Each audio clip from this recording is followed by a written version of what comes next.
जी part 2 start हो गया हमारा। अच्छा जी, अब ज़रा प्रॉपर एक सवाल करते हैं। डेप्रिसिएशन एक्सपेंस का फॉर्मूला सिर्फ सीखना था, लेकिन ऐसी कुछ चीज़ें ज़रा कल असर में पढ़ना नहीं था ना, गपशप लगानी थी। मार्कर्स आ गए, लेट्स सी। तो अभी भी आपके लेवल से बहुत नीचे की बातें चल रही हैं, लेकिन क्या करें, करनी ज़रूरी है। ठीक है, तो एक सवाल करते हैं हम। ठीक है, इस सवाल को प्रॉपर करवाता हूँ, फिर एक सवाल आपसे क्विकली करवाता हूँ, उसके बाद फिर देखते हैं। अगर आप लोगों की हाजमे का बदहजमी का ख़तरा ना हुआ, हाजमा ठीक रहा लग रहा होगा, तो फिर डिस्पोज़ल की बुनियाद डाल देंगे, वरना कल तो फिर लाजमी डिस्पोज़ल ही करना है और बचा ही कुछ नहीं। और कल के दिन में डिस्पोज़ल हो जाएगा इंशाल्लाह। परसों स्ट्रेट लाइन वाले डिस्पोज़ल को और पक्का करते हुए रिड्यूसिंग बैलेंस पे मूव कर जाएंगे। तो इस हफ्ते के अंदर हमारी ये बेसिक मे बी एक्सचेंज, हफ्ते वाले दिन एक्सचेंज ऑफ एसेट्स का एक कॉन्सेप्ट है, वो हम कर सकें। थोड़ा सा टाइम, आधा घंटा मिल गया तो वो भी हो जाएगा। तो इसका मतलब ये हुआ कि सिर्फ कोई बच्चा ऐसा सोच रहा है ना कि पहले हफ्ते में सिर्फ इंट्रो चलनी है, तो वो उसकी खाम ख्याली है। अब मिक्सचर ही चलना है। इंट्रो सिर्फ इतनी सी थी जितनी आपके साथ बात कर दी, या जो अभी आज का आधा पौना घंटा चलेगी। बट ये भी ज़रूरी है क्योंकि डिफरेंट जगहों से पढ़ के आए, सब जगहों पे सही पढ़ के आते हैं, लेकिन एक फॉर्मेट पे हमारा पढ़ना इसलिए ज़रूरी है कि हम अब एक क्लास के अंदर सेशन एंड तक चलेंगे, तो हमारा फॉर्मेट कम से कम चीज़ों का एक होना चाहिए। तो इसलिए ये चीज़ें थोड़ी सी करवानी भी ज़रूरी हैं, और आप लोगों को ज़रा फ्रेश करना भी ज़रूरी होता है, जंग जुंग लगा होता है। ठीक है, रिक्वायरमेंट है एसिड का अकाउंट बनाएं, एक्यूमुलेशन का अकाउंट बनाएं 9 और 10 के लिए। मज़ा नहीं आएगा ऐसे। Also prepare journal entries and relevant extracts. चलो जी, और को साढ़े लैक।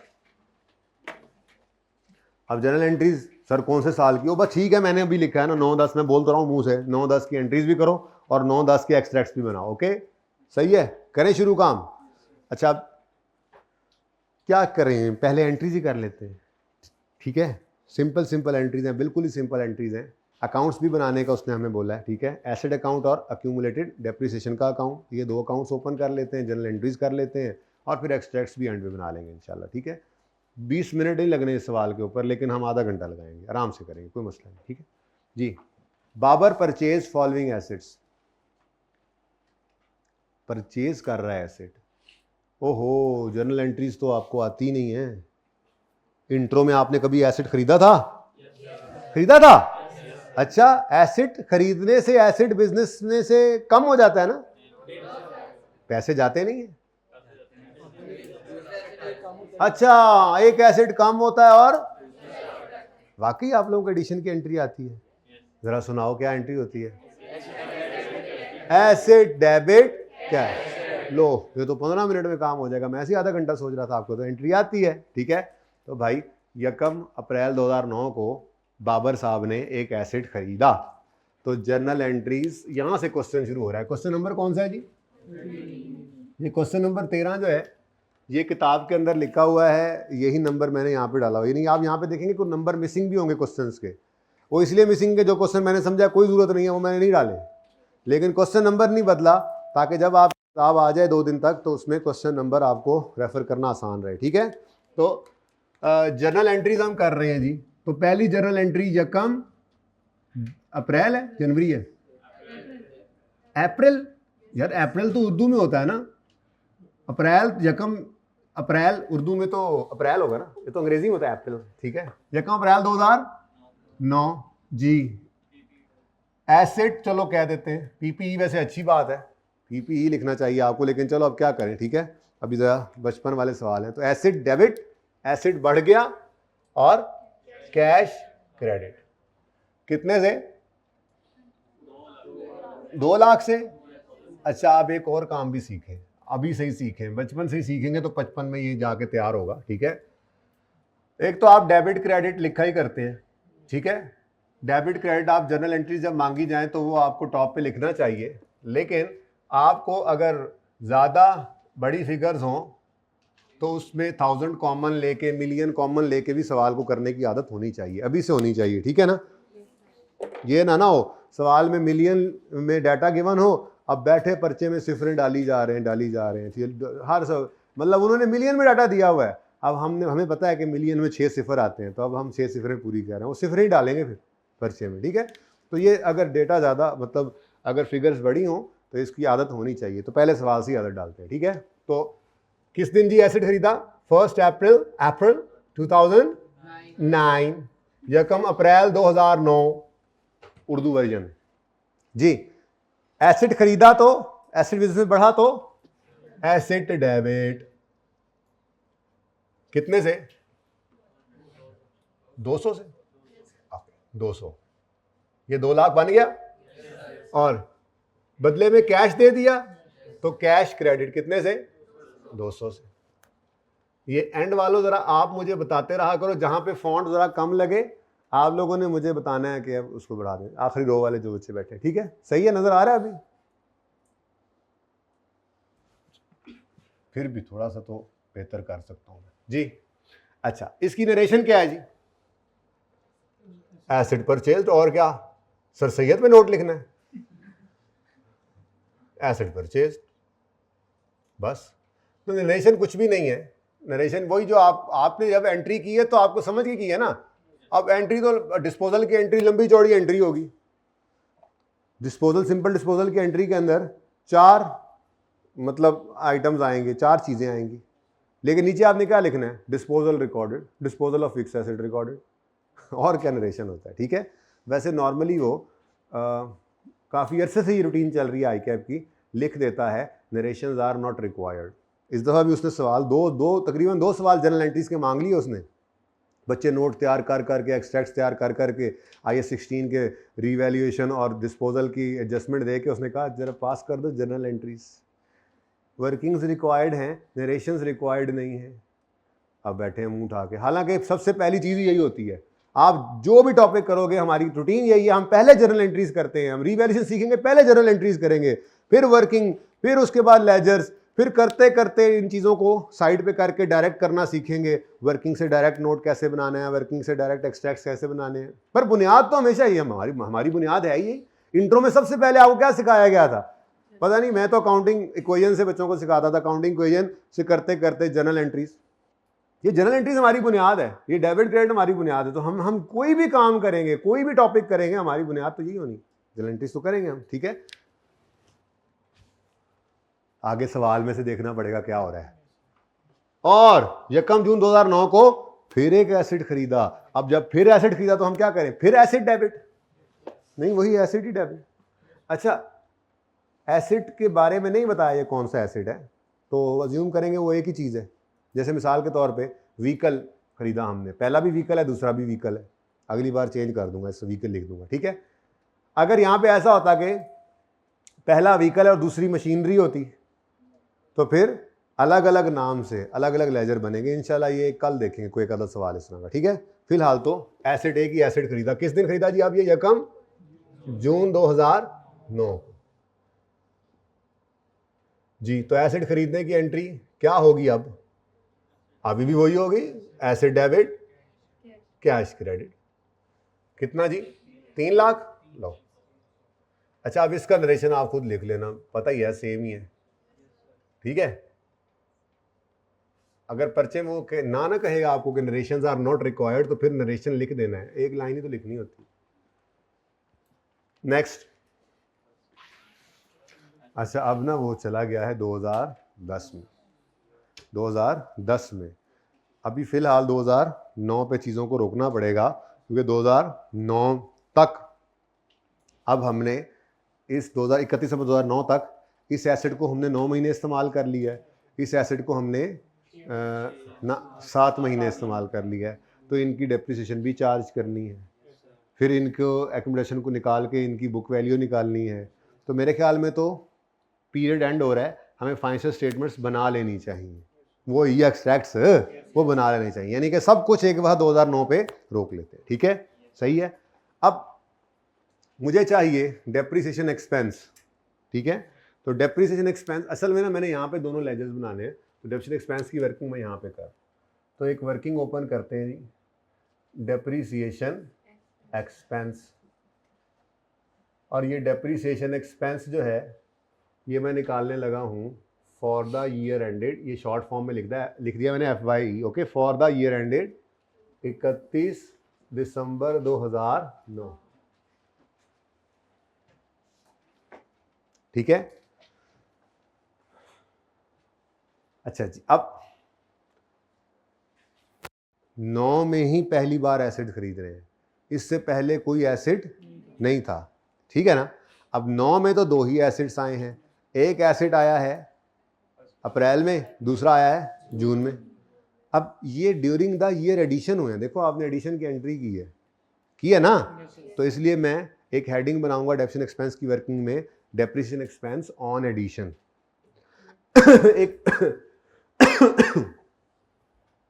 एक पहली लाइन के अंदर भी एक लाइन आती होती है ओपनिंग एसिड्स, वो मेरे हैं नहीं इसलिए मैं फिलहाल लिख नहीं रहा, ठीक है। ओपनिंग एसिड्स का मतलब ये होता है जो पिछले साल के एंड पर भी मौजूद थे। इस साल अगर 1 जनवरी को भी एसिड खरीदा है ना तो वो भी ओपनिंग नहीं है, वो एडिशन है, ठीक है। ओपनिंग एसिड का मतलब क्या होगा, जो पिछले साल के क्लोजिंग डेट पर मौजूद था, ठीक है। तो ऐसा कोई एसिड हमारे पास मौजूद नहीं है, 2009 के अंदर पहली दफा एसिड खरीदा हमने, ठीक है।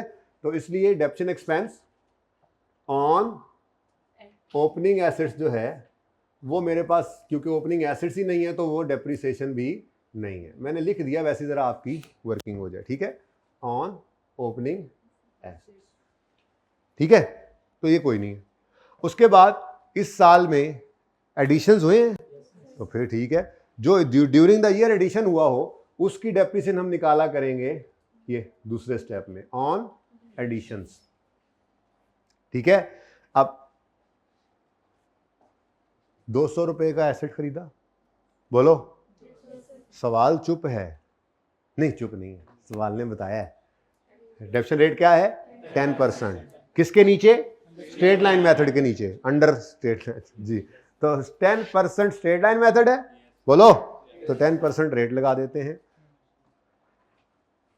तो कॉस्ट कितनी है, रेजल वैल्यू कितनी है, नहीं गिवन तो लिखने की जरूरत नहीं है, लेकिन चलो फिलहाल लिख लेते हैं, ओके। पर ठीक है, नहीं जरूरत लिखने की, 200 नहीं है तो नहीं है, होगी तो लिख लेंगे, ठीक है ना। 200 इंटू 10%, लेकिन ये तो पूरे साल की डेप्रिसिएशन, क्या ये ऐसे पूरा साल इस्तेमाल किया हमने, नहीं, कितने महीने इस्तेमाल किया है, तो 9/12 जी। आंसर 15 ओनली, 1000 में चल रहा है ना। अच्छा, अब आप कहोगे सर ऊपर ₹1000 नहीं लिखा आपने, जरूरत नहीं है, क्यों, वर्किंग है।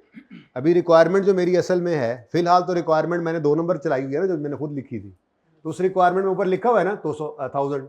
अब जब मैं डेप्रिसिएशन एक्सपेंस निकाल के यहाँ पे एंट्री पास करूंगा, इसके ऊपर क्या लिखा हुआ है, रुपीज इन 1000, तो फिर काम चल जाएगा, ठीक है ना। तो वर्किंग में बार बार लिखने की मुझे जरूरत नहीं है, ओके। रिक्वायरमेंट के अंदर जरूरी है ये लिखना, रिक्वायरमेंट में माफी नहीं है, फिर रिक्वायरमेंट गड़बड़ हो जाएगी, ठीक है जी।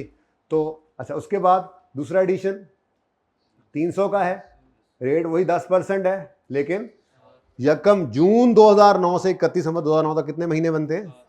अच्छा देखो, ये जो बच्चे इंट्रो पढ़ के आए हैं और जो नहीं पढ़ी हुई, वैसे तो एग्जामिनेशन किसी वजह से ही मिलती है, उनमें से किसी को ये बात नहीं समझ आ रही, तो आसपास से आवाजें आ रही है ना, 7/12, 9/12, बच्चे जल्दी जल्दी बता रहे हैं, तो आपने इस बात से परेशान नहीं होना। अगर आपके जहन में कोई सवाल है तो आपने करना है, जिसको जो बात समझ नहीं आ रही उसने ये शर्म नहीं करनी, वो 7 वाले क्या कहेंगे, भाई जब आप फेल हो गए तो 7 वाले क्या कहेंगे। तो इंशाल्लाह आप सवाल करते रहें, आप पास होंगे फिर, ठीक है ना। तो आपने ये नहीं डिसाइड करना ये सवाल करने लायक है या नहीं है, वो मैं खुद डिसाइड कर लूंगा, ठीक है। मैंने पहले भी आपको कहा था, सवाल को डिले करना है, सवाल को जवाब नहीं देना या देना, ये डिसाइड करना मेरा काम है। तो ये छोटी से छोटी बात भी हो ना, शर्म नहीं करनी है उससे, हाँ पूछ लेना है, ठीक है। तो हो सकता है किसी को ये 7/12 समझ ना आ रहा हो, नहीं समझ आ रहा तो मुझसे पूछ सकते हैं जी। हाइब्रिड फिजिकल को मसला, इतनी छोटी सी बात भी समझ नहीं आए तो पूछ लेनी है, शर्म नहीं करनी उसमें, ठीक है। तो 1 जून 9 को खरीदा था ना, 1 जून 9 से 31 दिसंबर 9 पे एंड कर रहे हैं साल, 31 दिसंबर 9 तक कितने महीने बनते हैं, 7 महीने, 6 नहीं बनते, ठीक है। 1 जून, जून भी शामिल है, ठीक है। तो फिर 7/12 जी 5, चलो तो ये आ गया जनाब 20 अच्छा 32.5। ये कैलकुलेशन के मामले में ना ये याद रखना, जो आपने बोल देना मैंने लिख देना, मेरा दिमाग ना उससे आगे चल रहा होता है। यहाँ पे जो चीज़ चल रही है मेरे उससे आगे दिमाग चल रहा होता है कि अब इनको कैसे कहानी डालनी है जी, कार्रवाई। अच्छा जी, ये 32.5 मतलब 32,500 है, लेकिन मैं 1000 में चल रहा हूँ ना, ठीक है। अब ये डेप्रीसिएशन है, ये एक इनकम है। रिडक्शन एक्सपेंस होता है, श्योर। अच्छा, एक्सपेंस बढ़े तो क्रेडिट, कुछ होश के नेल्स ले लें, याद है कुछ, डेबिट क्रेडिट। एक्सपेंस बढ़े तो क्या होता है, इसका मतलब ये डेबिशन एक्सपेंस जो हमने ईयर एंड पे रिकॉर्ड करना है, जब एक्सपेंस रिकॉर्ड कर रहे हैं तो वो बढ़ेगा ही ना। तो एक्सपेंस रिकॉर्ड करना है ईयर एंड पर, तो डेबिशन एक्सपेंस रिकॉर्ड करेंगे तो एक्सपेंस ने बढ़ना है। एक्सपेंस के बढ़ने की entry expense, depreciation expense debit कितने से 32,500 यानी 32,500, ठीक है। अच्छा, अब अगली बात, ये 31 दिसंबर पे हम एंट्री कर रहे हैं। कल भी बताया था आप किसी भी वक्त साल में खड़े होकर एंट्री कर सकते हैं, लेकिन नॉर्मली हम जब फाइनेंशियल स्टेटमेंट्स बनाते हैं हम उस वक्त एक ही बार एंट्री करते हैं। मैं बताता हूँ क्या लिखा हुआ है, ना देखो बोर्ड परेशान हो जाएगा, पिघल ही ना जाए। 31 दिसंबर 2009 लिखा है मैंने, ये जरा थोड़ा सा, अब ठीक है। 31 दिसंबर 9 डेबिशन एक्सपेंस डेबिट। अच्छा, अब देखो बचपन में साथजा ने आपको क्या सिखाया, सबसे पहली बात कि ये डेप्रीसिएशन जो है ये एसेट की वैल्यू में कमी का नाम है। एसेट की वैल्यू में, अब एसेट की वैल्यू में कमी, एसेट नेचर डेबिट है ना, तो एसेट जब बढ़ता है तो डेबिट, जब कम होता है तो उसूली तौर पर तो एंट्री होनी चाहिए डेप्रीसिएशन एक्सपेंस बढ़ गया और एसेट कम हो गया, तो depreciation expense debit asset credit. ये बिल्कुल ठीक एंट्री है, इसमें कोई गलती नहीं है। ये एंट्री करना भी सिखाऊंगा, ये ट्रीटमेंट इस एंट्री की वजह से एसेट अकाउंट जैसे बनता है वो बनाना भी सिखाऊंगा। हालांकि IAS 16 में हम ये वाला अकाउंट नहीं बनाते, ये एंट्री नहीं करते, लेकिन आगे चल के NPO का टॉपिक हो गया, कैश फ्लो का टॉपिक हो गया, वहां पे जाके मजबूरन हमें ये वाली एंट्री और इस अप्रोच से बनने वाला एसेट अकाउंट यूज करना पड़ता है, तो सिखाऊंगा जरूर। लेकिन फिलहाल ये एंट्री गलत नहीं है, बार बार कह रहा हूं ये एंट्री गलत नहीं है, लेकिन ये अच्छी प्रेजेंटेशन नहीं है। ये हाँ, ये नहीं, ये अभी कॉन्ट्रैक्शन, अभी तो एसेट ही है, अभी तो एसेट में क्रेडिट किया होगा। ये तो मैं कहानी अब शुरू की हुई है कि अभी फिलहाल ये एंट्री लिखी तो है, ये बिल्कुल सही है, लेकिन ये अच्छी प्रेजेंटेशन नहीं है। इससे बेहतर प्रेजेंटेशन क्या है, एसेट के अंदर होने वाली कमी को एसेट अकाउंट में डायरेक्ट क्रेडिट मत करो, बल्कि एक नया अकाउंट ओपन कर लो जिसमें एसेट के अंदर होने वाली कमी को इकट्ठा करते रहेंगे। उस अकाउंट का नाम आप कुछ भी रख सकते थे, भाई ने कॉन्ट्रा एसेट बोला, आप उसका नाम बशीर रख लें, लेकिन हम अकाउंटेंट्स उसका नाम क्या रखा हुआ है, अक्यूमुलेटेड डेप्रीसिएशन अकाउंट। आप बशीर अकाउंट रख लें, उसका नाम आपकी मर्जी है। बस ये है कि वो बशीर अकाउंट के अंदर क्या पड़ा होगा, आपके एसेट के अंदर होने वाली कमी इकट्ठी होती रहेगी हर साल, ठीक है। तो एक्यूमुलेटेड डेप्रीसिएशन, बशीर अकाउंट नहीं कहना, एक्यूमुलेशन अकाउंट जो है ये इसकी जगह, ये बिल्कुल सही है, मैं बार बार कह रहा हूं ये एंट्री गलत बिल्कुल गलत नहीं है, ये सही है। आने वाले दिनों में शायद मेरे ख्याल में नेक्स्ट वीक में ही करवाऊंगा asset account book value, asset account book value भी बनाना सिखाऊंगा।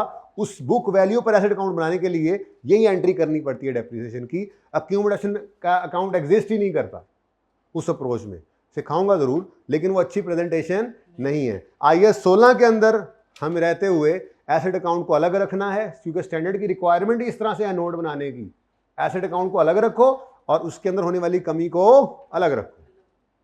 तो उस अलग अकाउंट का नाम, जिसको कॉन्ट्रा एसेट बिल्कुल सही कहा भाई ने, कहा जाता है, उसका नाम तो कुछ ना कुछ रखना था ना, तो हमने कह दिया डेप्रीसिएशन का जो क्या कहते हैं इकट्ठी होने वाला अकाउंट, एक्यूमुलेटेड डेप्शन, मतलब इकट्ठी हुई, आज तक की डेप्शन इकट्ठी हुई पड़ी है इस अकाउंट में, वो यानी एसेट अकाउंट की कॉस्ट को नहीं छेड़ना, एसेट अकाउंट अपनी कॉस्ट पे बड़ा रहेगा और डेप्रीसिएशन अलग से अकाउंट में इकट्ठी होती रहेगी, ठीक है। उसका नाम क्या रखा हमने, तो ये बिल्कुल सही था, लेकिन मैं फिलहाल इसको कह रहा हूं ये अच्छी, अच्छा ये भी बताऊंगा अच्छी प्रेजेंटेशन क्यों नहीं है, लेकिन फिलहाल नहीं, फिलहाल तो एक्यूमुलेटेड, ये जरा शॉर्ट फॉर्म यूज कर रहा हूं। अगर सवाल में वो जर्नल एंट्रीज मांगे तो पर्चे में एक्डेप ना लिखना, एक्डेप, ये एक्डेप क्या होता है, मेरा तो पर्चा पास है, मैं तो लिख सकता हूं, जर्नल एंट्रीज में भी लिख सकता हूं। आपसे सवाल में रिक्वायर करे कि रिक्वायरमेंट क्या है, जर्नल एंट्रीज पास करो, तो आपने एक्डेप, इंशाल्लाह जब आपका पर्चा पास हो जाएगा तो फिर आप भी लिख लेना, ठीक है। ओके,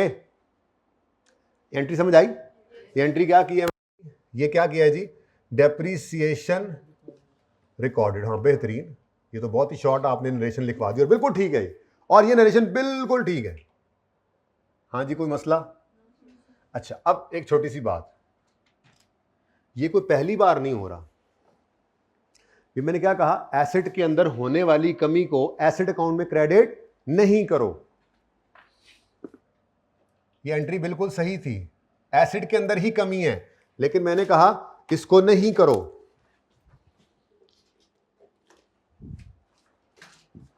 ठीक है, इसका मतलब एसेट के अंदर होने वाली कमी को एक अलग अकाउंट में रख दिया हमने, ठीक है, लेकिन है तो ये एसेट अकाउंट के अंदर होने वाली कमी ही ना। क्या एसेट किताबों में 200 जमा 300 500 पे नजर आएगा? बैलेंस शीट में क्या एसेट 500 पे नजर आएगा? नहीं, 500 का एसेट होगा और उसके अंदर होने वाली कमी 32/5 उसमें से माइनस होगी। तो ये काम तो हम पहले भी करते आए, ये काम आपने पहले तकरीबन कोई इसके अलावा 3 जगहों पे किया हुआ। मैं बताता हूं, आपने बचपन में पढ़ा कि सेल जो है वो बढ़े तो क्रेडिट होती है। फिर आपको साथी ने पढ़ाया कि सेल अगर रिटर्न हो रही है, गुड्स अगर वापस आ गई हैं, तो उसको सेल के अकाउंट में डेबिट ना करो, बल्कि उसके लिए अलग अकाउंट ओपन करो, सेल रिटर्न का अकाउंट। अब सारा साल सेल के अकाउंट में क्रेडिट होती रहती हैं, सेल रिटर्न के अकाउंट में डेबिट होती रहती हैं, और जब ईयर एंड पर पीएनएल बनाते हैं तो सेल और सेल रिटर्न को नेट कर देते है। तो सेल की कमी ही ना, लेकिन रखते कहां पे थे, अलग अकाउंट। ऐसे ही आपने परचेज और परचेज रिटर्न के साथ किया था, परचेज करते रहे, परचेज का बढ़ना परचेज के अकाउंट में डेबिट करते रहे, और परचेज रिटर्न को परचेज रिटर्न के अकाउंट में क्रेडिट करते रहे, यहां तक के पीरियड एंड आ गया। अब जब आपने पीएनएल बनाना था, जहां परचेज ने जाना था, तो वहां पे आपने परचेज और परचेज रिटर्न को नेट किया और पीएनएल में शो कर दिया। और provision for doubtful debt, debtors अलग रखे, प्रोविजन अलग रखी, और बैलेंस शीट बनाते उसको नेट। बिल्कुल ऐसे ही यहां पर एसेट अलग रखते हैं, उसके अंदर होने वाली कमी को अलग अकाउंट में रखते हैं, लेकिन जब बैलेंस शीट बनाते हैं तो इन दोनों को, यही तो बुक वैल्यू होती। बुक्स के अंदर क्या वैल्यू नजर आएगी, जो कॉस्ट में से उसकी कमी है उसको कम करने के बाद आती है, यानी कि कॉस्ट माइनस अक्यूमुलेटेड। सही है, यहां तक कोई मसला तो नहीं, समझ आ रही है बातें, रिवीजन्स हो रही हैं। चले, अच्छा, असल में तो ये रिक्वायरमेंट नहीं थी, असल में तो रिक्वायरमेंट क्या थी, लेजर्स बनाने हैं। तो लेजर्स बनाने के लिए जर्नल एंट्री दिमाग में करनी होती है, लेकिन बहरहाल हम जर्नल एंट्रीज करके ही देखेंगे, फिर दिमाग में आहिस्ता आहिस्ता चलने लग जाएंगी, ठीक है। असल रिक्वायरमेंट जो, अब तो असल रिक्वायरमेंट, ये सारी असल रिक्वायरमेंट है ना, आपने लिख जो दिया। आप तो लेजर्स भी बनाने हैं, जर्नल एंट्रीज पास करनी है, एक्सट्रैक्ट्स भी बनाने हैं, ठीक है। जर्नल एंट्रीज पास हो गई। अच्छा, अब जर्नल एंट्रीज नजर आ रही हो तो फिर लेजर बनाना, ये 3 चुटकियों भी देर लगी है, इससे भी जल्दी बन सकता है। तो इसलिए मैं कहूँगा इसको नज़र में नहीं लाना, इसके अलावा ज़रा डायरेक्ट करने हैं। शुरू करें काम, ठीक है। अब एंट्रीज को नज़र नहीं डालनी, ओके, क्योंकि पर्चे के अंदर ये सारी चीज़ें तरतीब से नहीं आती। वो सिर्फ जनरल एंट्रीज पूछेगा, या सिर्फ लेजर वैसे नॉर्मली बनवाता नहीं है, चलो, या सिर्फ लेजर पूछ लेगा, या सिर्फ एक्सट्रैक्ट्स मांग रहा होगा। तो हमने हर काम को अलग अलग देखना है, उसको करने की आदत डालनी है, ओके। तो एसेट का अकाउंट और अक्यूमुलेटेड डेप्रिसिएशन, ये 2 अकाउंट्स मांगे हैं ना।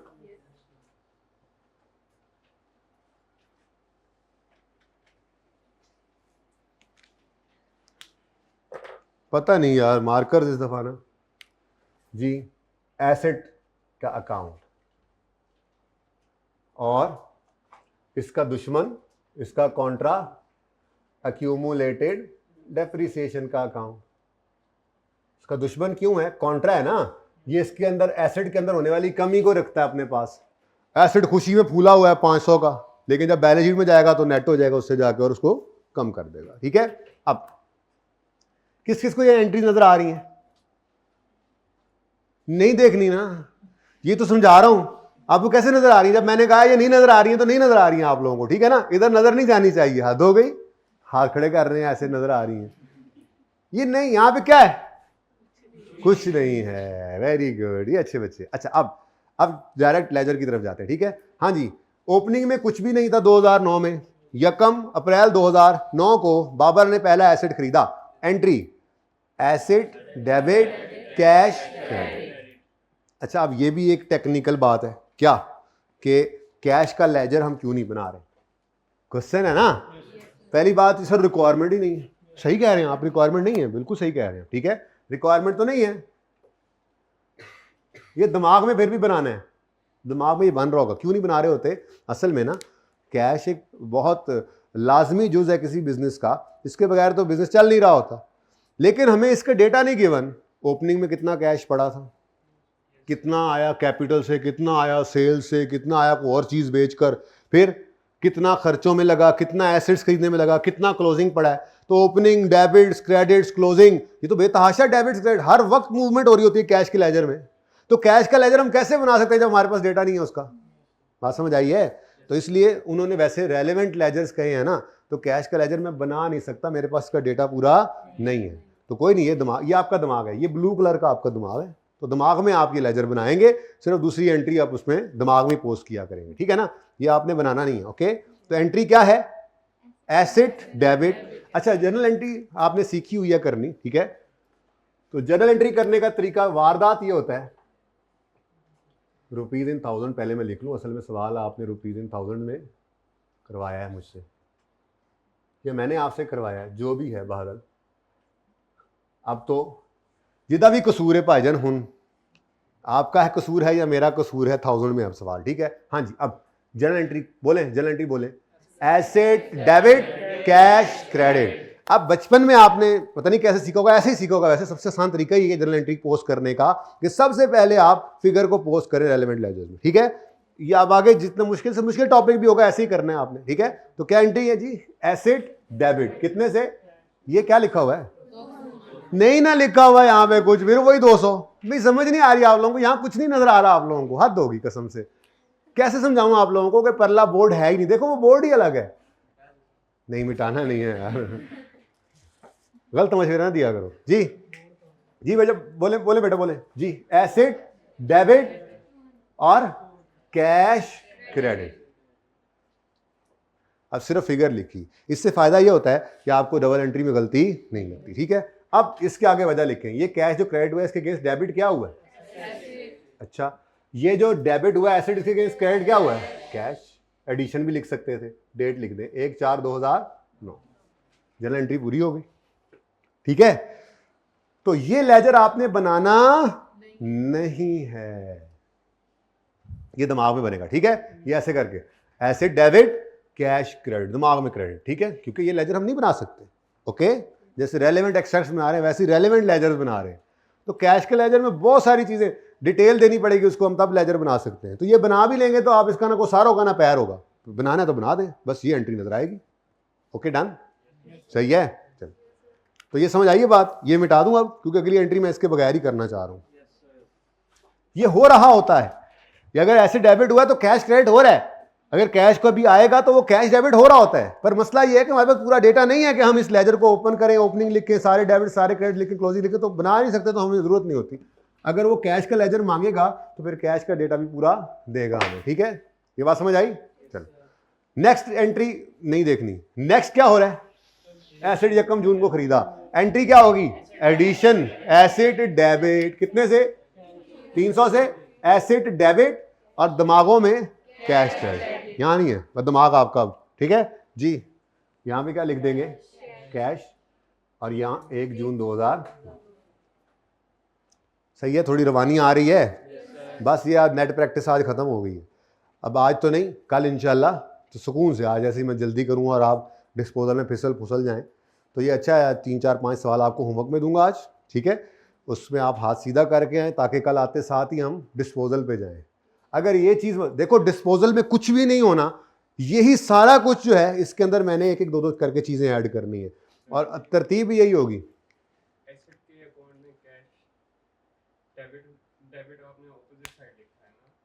एसेट अकाउंट डेबिट हो रहा है, एसेट आ गया, इसके अगेंस्ट क्रेडिट क्या हो रहा है? कैश। तो हम एसेट के अकाउंट में फिर कैश डेबिट लिखेंगे, डेबिट में ऑपोजिट साइड लिखते हैं। हाँ, मैंने बनाया था ना इधर, ये cash, asset debit cash credit 200, ये कैश कैश दराज से निकल के कहां गया, एसेट खरीदने में इस्तेमाल हो गया। एक एसेट बढ़ा है, ये एसेट आया है, उसके अगेंस्ट एक एसेट कम हुआ है। अब ये डबल एंट्री का रूल है ना कि इस क्रेडिट के अगेंस्ट जो डेबिट हुआ वो लिखते हैं और इस डेबिट के अगेंस्ट जो क्रेडिट हुआ वो लिखते हैं। यानी हम ये बताना चाह रहे होते हैं कि इस एसेट अकाउंट में ये जो एडिशन आया है इसके बदले में हमारा कैश चला गया, या इस कैश में से जो 200 निकला है इसके अगेंस्ट हमारा एसेट खरीदने में। यहीं पे अगर आप इलेक्ट्रिसिटी एक्सपेंस लिख दें तो क्या होगा, कैश निकला है और बिजली का बिल पे किया। यहां पे आप सेल लिख दें, कैश आ गया है और इसके अगेंस्ट इनकम बढ़ी है। Got it? ठीक।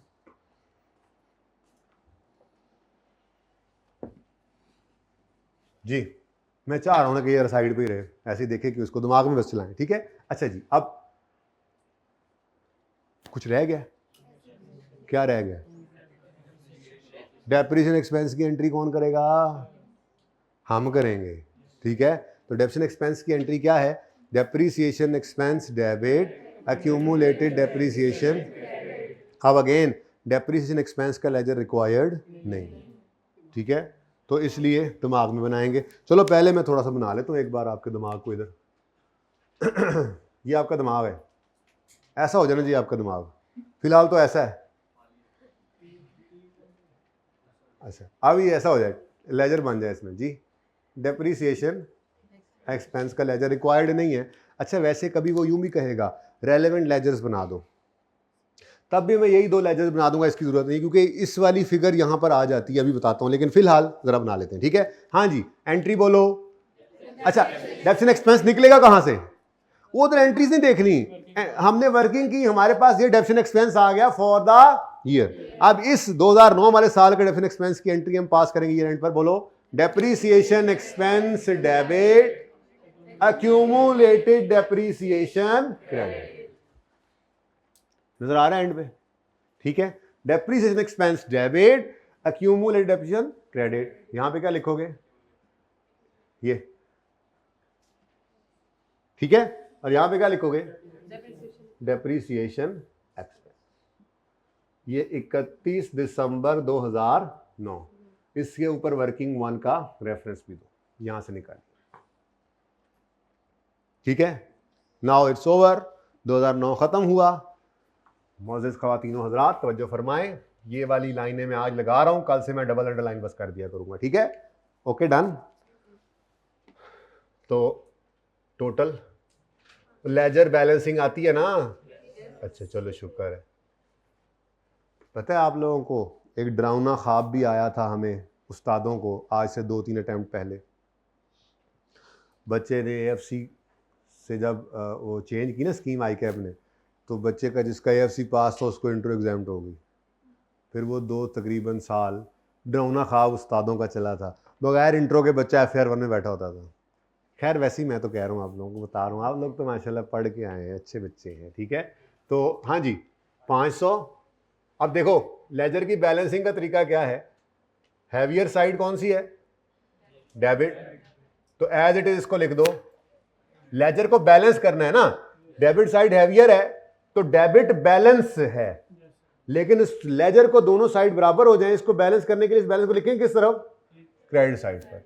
तो यहां पे हमने 31 दिसंबर 2009 पर कैरी डाउन बैलेंस इसको कहते हैं, ये बैलेंसिंग फिगर हमने निकाली कितनी? तो ये 500। तो मैं ये कल से कोई नहीं बनाऊंगा ये वाला डिब्बा, पर डबल अंडरलाइन कर दिया करूंगा। ठीक है, ओके। आपको अगर सवाल में रिक्वायर्ड हो लेजर तो ये 500 यहां पर लिखें, और अगर सवाल में रिक्वायर्ड लेजर नहीं है तो वर्किंग के अंदर बिल्कुल भी ये लिखने की जरूरत नहीं, यहीं पर डबल अंडरलाइन करके काम चला लें जी। सही है। नेक्स्ट इधर आए जी, इस लेजर को भी क्लोज करें। टोटल क्या है जी? 32,500, यानी 32,500, और इसको भी क्लोज करें। Carry down balancing figure 32,500। अच्छा ये भी क्लोज होके P&L में चला जाता है, लेकिन मैं इसको बना नहीं रहा, मैंने कहा इसको भी दिमाग में आप बनाएं, फिलहाल काम चल जाएगा। ये जब कहे रेलेवेंट लेजर्स बनाओ तो इसका काम कैसे चल जाता है? देखो डेप्रिसिएशन एक्सपेंस भी इसमें नजर आ रहा है ना फॉर द ईयर, तो हर साल का इसी तरह से हर साल का इधर नजर आता रहेगा। तो जब तक वो मुंह से कह ना दे डेप्रिसिएशन एक्सपेंस का लेजर बनाओ, रेलेवेंट लेजर्स में हम इसको नहीं बनाया करेंगे। टाइम बचाएंगे अपना, ठीक है। चलें आगे? नहीं आगे नहीं चलें, अभी तो एक्सट्रैक्ट्स बनाए। तो प्रॉफिट एंड लॉस अकाउंट के एक्सट्रैक्ट्स बनाने लगे हैं जी आप। 2009 ये पूरी बातें लिख रही हैं आपने, company name, profit and loss account, extracts for the year ended 31 दिसंबर 2009। वो फिलहाल बस सब मैंने नहीं लिखा, ठीक है।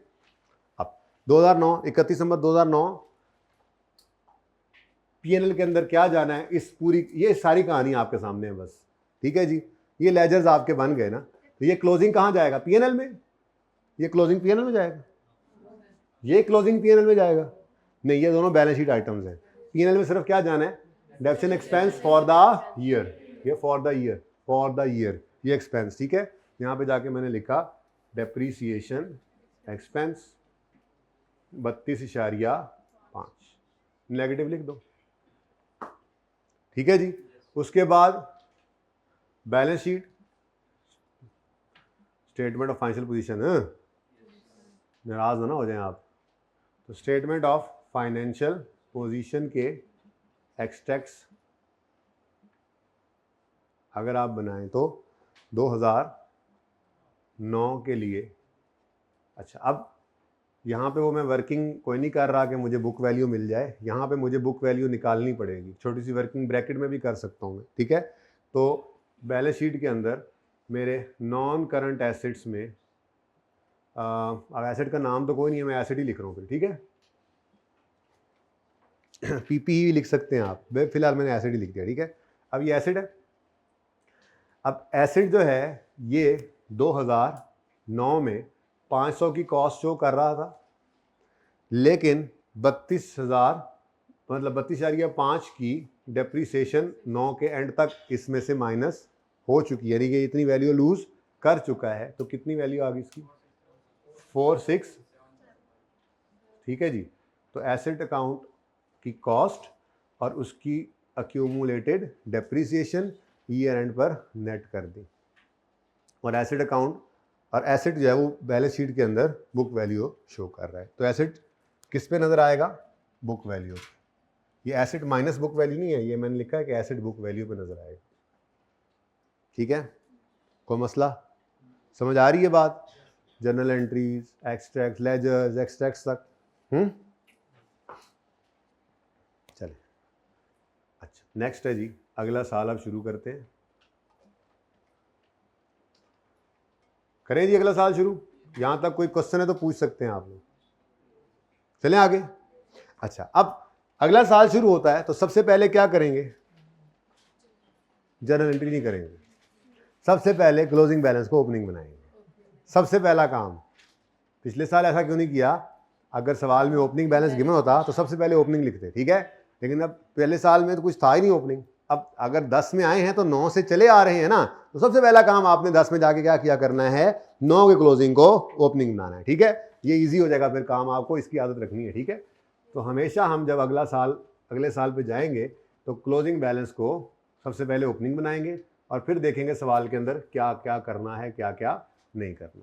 तो एसेट का क्लोजिंग इधर ही ओपनिंग आएगा, इधर क्यों? क्रेडिट साइड पे लिखा हुआ है बैलेंस डेबिट था, बैलेंस डेबिट था, तो बैलेंस करने के लिए लेजर को उस तरफ लिखा होता। डेबिट बैलेंस ओपन जब होगा तो अपनी नॉर्मल साइड पे आ जाएगा।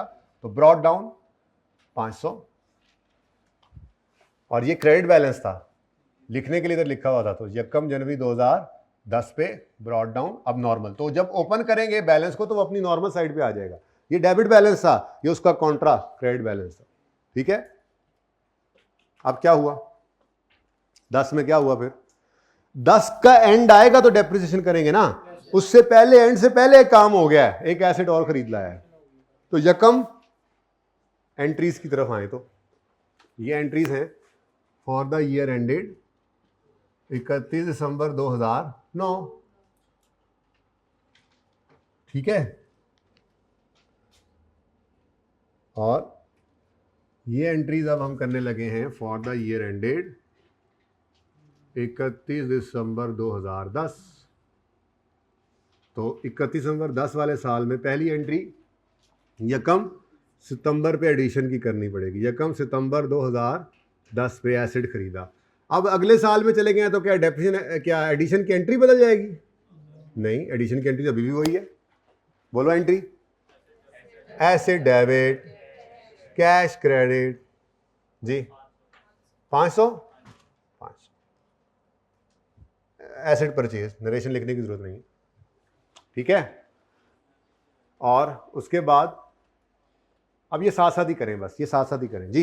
एसिड खरीदने की एंट्री करें, एंट्री ना मांगी हो तो लेजर में साथ साथ एंट्री करेंगे ना, ठीक है। एसिड खरीदने की एंट्री, एसिड डेबिट और कैश क्रेडिट दिमाग के अंदर, ठीक है। यहाँ पे कैश लिख दिया आपने 1/9/2010, बस और तो कुछ नहीं करना। डेप्रिसिएशन निकालनी है फॉर द ईयर। एक्यूमुलेशन निकालते नहीं हैं हम, एक्यूमुलेशन निकल आती है खुद। डेप्रिसिएशन एक्सपेंस निकालते हैं फॉर द ईयर, ओपनिंग पहले से पड़ा होता है, फॉर द ईयर उसमें ऐड होता है और एज ऑन बन जाता है एक्यूमुलेटेड डेप्रिसिएशन, ठीक है, सही है। तो फॉर द ईयर एक्सपेंस निकालेंगे, तो आपका दिमाग तो मैं मिटा दूं खाली। असल में पढ़ने का दिल नहीं करता आजकल हमारा, बस थोड़ा थोड़ा पढ़ते हैं, है ना जी। For the year ended 31 December 2010।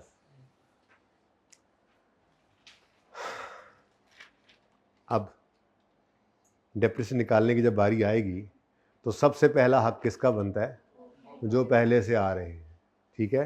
तो ये जो है ना ऑन ओपनिंग एसिड्स,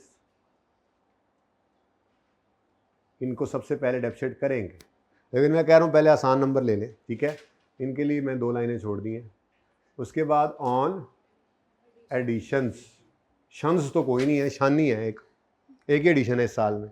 तो ओपनिंग एसिड जो पिछले साल 2 एसिड खरीदे थे उनको यहाँ रख के डेप्रिसिएट नहीं करना, वो ओपनिंग में मौजूद हैं, उनकी डेप्रिसिएशन यहाँ पे आएगी। यहाँ पे सिर्फ कौन से वाले एसिड्स आएंगे? जो दौरान साल हमने खरीदे, ठीक है, जिन पे फ्रैक्शन लगना है। असल में जिन एसिड्स को आपने डेप्रिसिएट करना है ना, आवाज़ मिस हुई, यहाँ पर जिन एसिड्स को आपने डेप्रिसिएट करना है ना, उन पे आपने फ्रैक्शन नहीं लगाना, ठीक है। वो पूरे साल के पहले दिन हमारे पास है, और डिस्पोजल तो अभी आपको पढ़ाया नहीं, तो इंशाल्लाह कल पढ़ेंगे। तो साल के पहले दिन से लेकर साल के आखिरी दिन तक ये एसिड्स हमारे पास मौजूद रहे। ये 500 साल के पहले दिन मौजूद हैं, और डिस्पोजल अभी हमने पढ़ा ही नहीं, तो ये साल के एंड पे भी हमारे पास मौजूद है। कल इंशाल्लाह डिस्पोजल पढ़ना है, कल आते साथ ही डिस्पोजल पढ़ना है, और कुछ बचा ही नहीं, क्या करें, ठीक है जी। तो एडिशंस, 500 का एडिशन हुआ है, रेट ऑफ डेप्रिसिएशन, और ये 1 सितंबर को आया है। सितंबर, अक्टूबर, नवंबर, दिसंबर, बस बस बस बस इंटू 4/12 जी। हाँ 16.67 कर लो, मुझे कोई मसला नहीं है, 16.7 राउंडिंग कर ली, ठीक है। अच्छा, अब ओपनिंग एसिड्स, ठीक है। ओपनिंग एसिड्स अगर रिड्यूसिंग बैलेंस मेथड होता तो मसला होता थोड़ा सा, क्योंकि रिड्यूसिंग बैलेंस मेथड में पहले साल के बाद कॉस्ट नहीं, पहले साल के बाद बुक वैल्यू चाहिए होती है। स्ट्रेट लाइन मेथड में कल ही आपको बताया है, बल्कि आज भी शायद बताया है कि बल्कि आज ही बताया है, फॉर्मूला रिपीट होता है। क्या मतलब था? हर साल कॉस्ट को पकड़ा होता है हमने, लाइव से डिवाइड करना है या रेट से मल्टीप्लाई करना है। स्ट्रेट लाइन मेथड में हर साल यूज किसने होना है? कॉस्ट ने। हर साल यूज किसने होना है? कॉस्ट ने। तो कॉस्ट हमारे पास रेडीली अवेलेबल है। ओपनिंग एसिड्स की कॉस्ट बन गई 1000,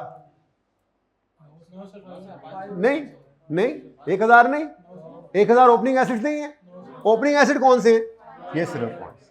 तो ये इस डेट के सामने ये ओपनिंग एसिड्स पड़े हुआ करेंगे। तो हम यहाँ पे, मैं आपके याद रखने के लिए एक फॉर्मूला सा लिख देता हूँ, ठीक है, कि हम यहाँ पर ओपनिंग एसिड की निकाला करेंगे तो हम क्या लिया करेंगे? Opening cost of all acids, okay, into rate. हाँ, अगर रिड्यूसिंग, अगर स्ट्रेट लाइन है और वैल्यू भी गिवन है तो माइनस करेंगे, वो तो आपको पता ही है, ठीक है। इंपॉर्टेंट क्या है, हमें क्या चाहिए? कॉस्ट ऑफ ऑल के लिए सवाल की तरफ नहीं जाना, बल्कि जितनी ओपनिंग कॉस्ट सारे आज तक एसिड खरीदे उनकी जो ओपनिंग कॉस्ट है, सवाल में जाने की जरूरत नहीं है, वो हमारे लेजर के अंदर मौजूद है। ये इस लेजर, इसलिए मैंने कहा था सबसे पहला काम क्या करो? क्लोजिंग को ओपनिंग बनाओ। अब ये ओपनिंग कॉस्ट है उन सारे एसिड्स की जो आज तक हमने कभी भी खरीदे थे, ठीक है। तो वो 500 रुपये opening cost of all assets आ गई। तो यहाँ पे हमने लिखा जी 500 इंटू 10, तंग हो रहा है, नजर ना आए एंड वालों को शायद, तो 500 इंटू 10%, ठीक है जी। और ये क्या था जी, एडिशंस। अच्छा जी, अब ये कितने महीने, कितना फ्रैक्शन लगाऊं इस पे? एक बात याद रखना है आपने, याद रखने के लिए इसको ऐसे लिख लें, मेरा मशवरा है कि यहां पर आपने कभी भी फ्रैक्शन अप्लाई नहीं करना, never apply fraction here, okay बेटा, वो जब होगा तो देखेंगे, मेरा रूल नहीं बदलेगा। ये नजर आ रहा है क्या लिखा है? नेवर अप्लाई फ्रैक्शन हेयर, ठीक है, सही है। यहां पे कभी भी फ्रैक्शन नहीं लगाएंगे। डिस्पोजल भी आएगा ना इंशाल्लाह, तो देखेंगे उसका क्या करना है। जरा भाई को थोड़ा सा हिला देना। अच्छा, तो फ्रैक्शन अप्लाई नहीं करना, बस ये असूल बन गया, बस ये असूल एंड तक रहेगा। अब जो भी चीजें आएंगी वो देखेंगे फिर उनका क्या करना है, ठीक है। फिलहाल तो ये रूल बन गया जी। कितना आया? नहीं 50, ओके 50, और ये 16.7 ये हो गया, तो ये टोटल बन गया 66.7, ठीक है जी, 66. जी। अब ये क्या है? नहीं, हाँ, थोड़ा सा और आगे बढ़ाएं बात को। For the year ended 31 December 2010, ये क्या है जी? Depreciation expense for the year ended 31 December 2010, ठीक है। तो इसकी एंट्री क्या बनेगी? Depreciation expense debit, accumulated depreciation credit. तो depreciation expense debit, accumulated depreciation 66.7। Narration वही है जो ऊपर चल रहा है। अब ये एंट्री पास करें। डेप्रिसिएशन एक्सपेंस दिमागों में आपके डेबिट और एक्यूमुलेटेड डेप्रिसिएशन का अकाउंट क्रेडिट 66.7, वर्किंग नंबर 1 ही चल रही है ये जनाब 31 दिसंबर 2010 पे। क्लोज करें लेजर्स को।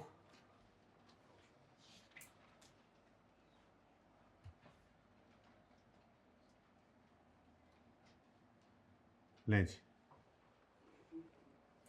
कितने हो गए एसेट्स ही टोटल? 1000। एज इट इज उठाकर इधर लिखें। क्रेडिट साइड पर बैलेंस डालना है, तो कैरी डाउन बैलेंस आ गया। ये बैलेंसिंग फिगर हम निकालते हैं 1000, यानी हमारा एसेट जो है वो 1000 पे पहुंच गया है। अच्छा, अब देखो एसेट में सिर्फ क्या नजर आ रहा है? कॉस्ट। एसेट अकाउंट में क्या नजर आ रहा है? तो इसलिए एक बात आज ही सुन लो, आइंदा के लिए याद रखना, अगर एक्यूमुलेटेड डेप्रिसिएशन का लेजर अलग नजर आ रहा है तो इसका एक बड़ा वाज़ेह मतलब क्या है? एसेट अकाउंट किस पे बन रहा है? कॉस्ट। यानी एसेट इसमें किस पे पड़ा हुआ है? कॉस्ट पे। चाहे उसकी जिंदगी का जौन सा मर्जी साल है, वो एसेट किस पे नजर आ रहा है? कॉस्ट पे। और उसके अंदर होने वाली कमी को हमने अलग से अकाउंट के अंदर रखा हुआ है जिसका नाम है एक्यूमुलेटेड, और फिर बैलेंस शीट में जाते हैं तो इसको नेट कर देते हैं, ठीक है जी। 99.2, तो 31 दिसंबर 2010 पे कैरी डाउन बैलेंस इसका आ गया जी 99.2, ठीक है। अब जरा टेक्निकल बात आती है। 2010, इधर देखो जी, 2010 में डेप्रिसिएशन एक्सपेंस आएगा 99.2 का।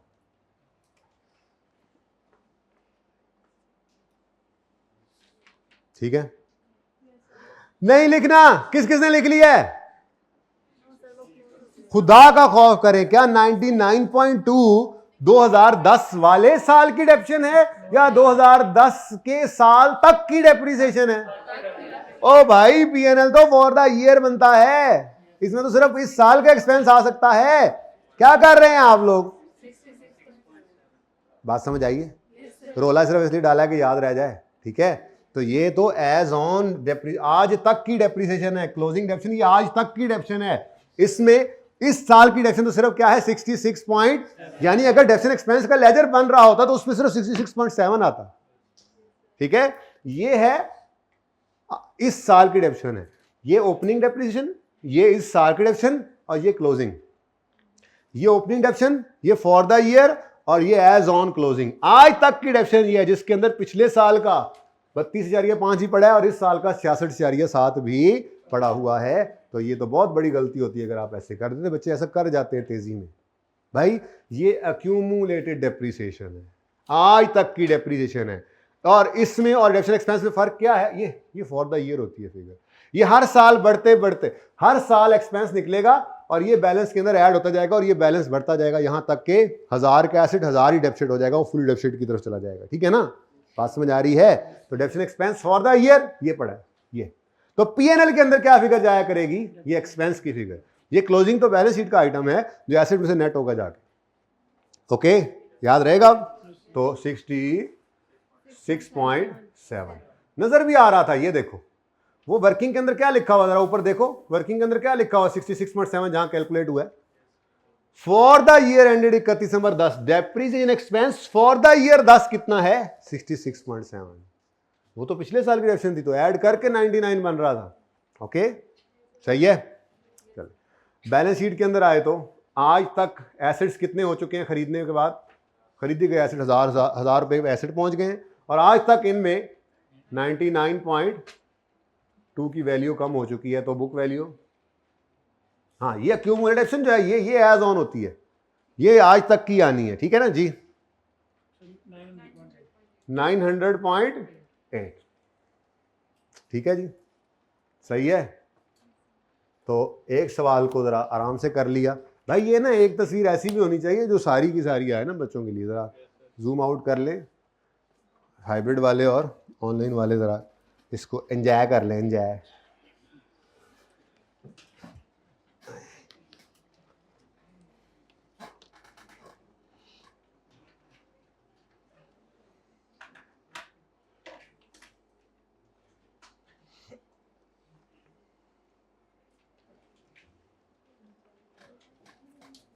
हाँ जी, कोई क्वेश्चन है तो पूछें। थोड़ा सा ना ऐसे इंट्रो ही था लेकिन बीच में थोड़ी बहुत बातें हमने अपने काम की भी कर ली, खासतौर पर ये जो हमने एक्सट्रैक्ट्स बनाए।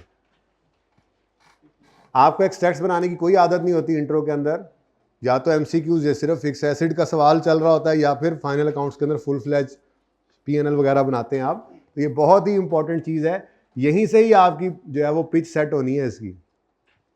हर टॉपिक में हमने ये काम करना है, जो भी टॉपिक, क्योंकि हमारा सब्जेक्ट ही क्या है? Financial accounting and reporting. तो फाइनेंशियल स्टेटमेंट्स ही हमने बनानी है ना। तो जो भी स्टैंडर्ड पढ़ेंगे, जो भी कॉन्सेप्ट पढ़ेंगे, जो भी टॉपिक पढ़ रहे होंगे हम, अल्टीमेटली हमने उस चीज़ को पहुंचाना कहाँ पे है? इनकम स्टेटमेंट में क्या नजर आना है, बैलेंस शीट में क्या नजर आना है। तो ये एक्सट्रैक्ट्स हमारे साथ ही रहेंगे सारे FAR 1 के अंदर। हर टॉपिक में हम इधर ही जाएंगे, हर टॉपिक में हम यहाँ पर। तो इसलिए एक्सट्रैक्ट्स भी कोई अलग चीज़ नहीं होती। अगर आपका टॉपिक तैयार है तो आपका MCQ भी तैयार है। जैसे PPE का सवाल है, PPE की बात करें अगर IAS 16 की, अगर आपका IAS 16 तैयार हो गया ना पूरा, तो वो आपसे जनरल एंट्रीज मांगे, वो आपसे जो है वो ये लेजर मांग ले, वो आपसे नोट मांग ले, वो आपसे एक्सट्रैक्ट्स मांग ले, वो आपसे MCQ पूछ ले, कोई मसला नहीं है। टॉपिक तैयार हो तो ये सारी तो हम सारी चीज़ें इस तरह साथ साथ इंशाल्लाह करते रहेंगे। ठीक है ना? ओके, इंट्रो ही पढ़ रहे हैं, कुछ नहीं पढ़ा यार, खैर है। चलो जी, नहीं पिक्चर नहीं लेनी, सारे पिंड ने ले लेंगे ने पाए, तुम बैठे हो हले, उनको दें ताकि अच्छी सी तस्वीर वहां से बना के दें। साथ मैं भी यूं कर खड़ा हो जाता हूँ यार, क्या हो गया? खींच लिया करो तस्वीरें यार, ये पूछने की बात है।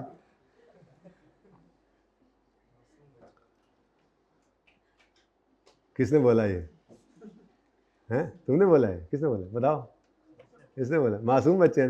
हाँ सही कह रहे हो तुम, ये तो तुम और मैं ही समझ सकते हैं। हम बड़े बच्चे हैं थोड़े से। सर ने आपने भी नाल ही रिला लिया।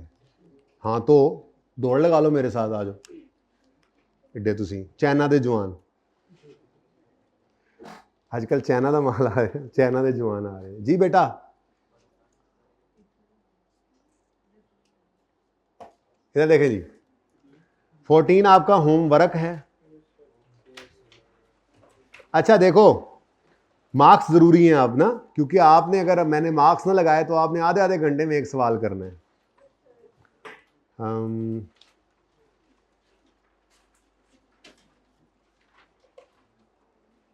9, 10 और 11 है। अच्छा, इन्होंने कहा है जी एसेट अकाउंट बनाए हैं, लिक्विडेशन अकाउंट बनाए हैं, बैलेंस शीट, अल्हम्दुलिल्लाह बैलेंस शीट एक्सट्रैक्ट्स भी कहे हैं। तो आप इनकम स्टेटमेंट के एक्सट्रैक्ट भी साथ बना लेना, कोई बात नहीं, ज़रा हाथ सीधा हो जाएगा आपका, ठीक है। तो इसके आपको 5 मार्क्स दे देता हूँ मैं, ये बहुत ज़्यादा दे दिए मार्क्स मैंने। 5 मार्क्स का मतलब कितने मिनट में करोगे ये सवाल? नहीं, 10 मिनट में नहीं, मार्क्स इंटू 1.8 करेंगे, 9 मिनट में करेंगे, कोशिश करेंगे। 9 मिनट तो बहुत ज़्यादा है, आपने कोशिश। अच्छा, आप मज़े की बात बताऊं, आपको सिर्फ ये लगता है सर सिर्फ 9 मिनट, आप यकीन करें वो मोबाइल से दूर होकर आप घड़ी बस सामने रखें, ये सवाल 5 मिनट में आप खुद हैरत हो रही होगी, यार इतना सा टाइम ही लगता है बस काम करने में, हम कहाँ पे फंसे रहे, परेशान रहे सारी ज़िंदगी। मतलब एक साथ जो है वो दोस्त को बिठा गप भी लगा रहे हैं, साथ मोबाइल पे मैसेज और उसका रिप्लाई भी चल रहा है, और साथ में आप होमवर्क भी कर रहे हैं, तो फिर ये 5 नंबर का सवाल भी 15-20 मिनट में होगा ना। तो ज़िंदगी सारी में फिर यही काम है। बहुत पढ़ते हैं जी बच्चे, सुबह से पढ़ने बैठा है जी बेचारा, रात हो गई है, घर वाले कह रहे हैं छुट्टी आया था लेकिन पढ़ी जा रहा है, पता कोई नहीं है क्या पढ़ी जा रहा है, किताब के अंदर कौन सी किताब रखी हुई है। तो मार्क्स इंटू 1.8 9 मिनट्स हैं, ये ज़्यादा है। मैं तो समझता हूँ कि इसको 4 कर देना चाहिए। मार्क्स वैसे इसके 5 बनते हैं कम अज़ कम, लेकिन मैंने 4 इसलिए किए हैं ताकि थोड़ा सा टाइम और कम हो जाए। सवाल चुप हो तो स्ट्रेट लाइन मेथड यूज़ किया करें, ठीक है, उसी में ही सहूलत है। रेट नहीं गिवन तो लाइफ गिवन होगी ना। Useful life of all assets is, आप इसको 1/4 भी कर सकते हैं, 20। तो अगर आपको रेट कंफर्टेबल करता है तो 25% लगाएं। चलो लाइफ में सर डिवाइड करना पड़ता है, रश पड़ जाता है वर्किंग में, हम रेट लगाएंगे, कर लो। स्ट्रेट लाइन में तो वैसे ही बड़े मजे, ठीक है। दूसरा है जी सुल्तान, स्विंग का सुल्तान, इसके भी 4 मार्क्स हैं। इसमें भी एक्सट्रैक्ट्स बनाने हैं अलॉन्ग विद रेलेवेंट एक्सट्रैक्ट्स। अब एक्सट्रैक्ट्स जब कहे जाते हैं ना तो उसका मतलब फाइनेंशियल स्टेटमेंट्स की एक्सट्रैक्ट्स होते हैं, और क्या, अलॉन्ग विद रेलेवेंट एक्सट्रैक्ट्स। लो जी 16 भी आपका होमवर्क है, सुभान अल्लाह माशाअल्लाह। अलॉन्ग विद रेलेवेंट एक्सट्रैक्ट्स यहाँ पे भी है, नहीं एक्सट्रैक्ट्स आपने बनाने हैं, मैं ज़बानी बता तो रहा हूँ बस।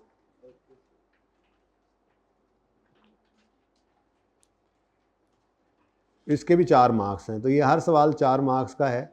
वैसे आप ट्राई करें ना इसको, अगर आप नियत कर देखें, ये स्पीड अभी से ही बनाना शुरू करनी है आपने।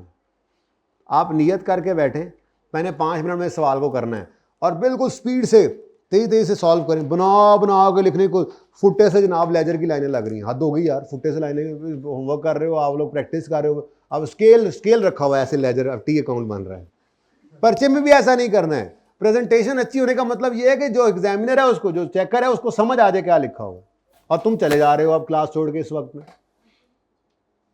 हाइब्रिड से, तो चेकर को सिर्फ नजर आए कि लिखा क्या हुआ है, बस ये अच्छी प्रेजेंटेशन ही कहलाती है, ठीक है ना।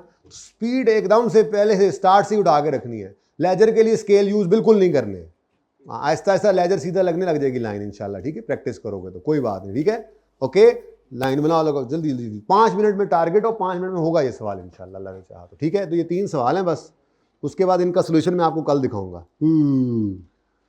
उसके बाद आप क्वेश्चन नंबर 17 को फिलहाल पेंडिंग करें, और क्वेश्चन नंबर 18 जो है,